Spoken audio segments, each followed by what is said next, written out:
เขาบอกว่าสาวสุโขทัยสวยทุกคนจริงมั้ยสวัสดีสาวสวยสุโขทัยทุกคนจ้า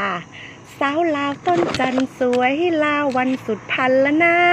สาวที่สวยโสภาต้องสาวบ้านนาบ้านกล้วยสาวงามวังคุ้งวังเข้าเห็นเข้างงงวยโปรดเมตตาพี่ด้วยสาวสวยสุโขทัยสาวงามคงแค่สวยหน้าแลกว่าสาวกรุงปากคอนช้างขอนสุงสาวกรุงสู้เธอไม่ได้เรื่องลือมานาน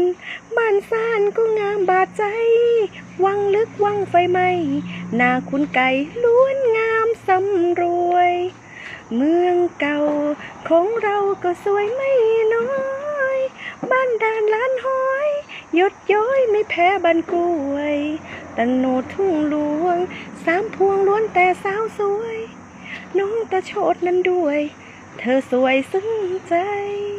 พี่คนบ้านไก่ชมด้วยใจใช้คิดรวน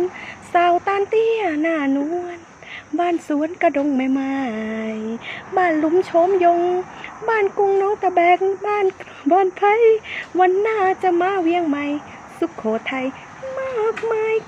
คนงามจริงไม่จริงถ้าจริงแกคนบ้านไหนหรือว่าแกมีแฟนคนบ้านไหนพิมพ์มาบอกกันเร็วสาวสวยสุโขทัยทั้งหลาย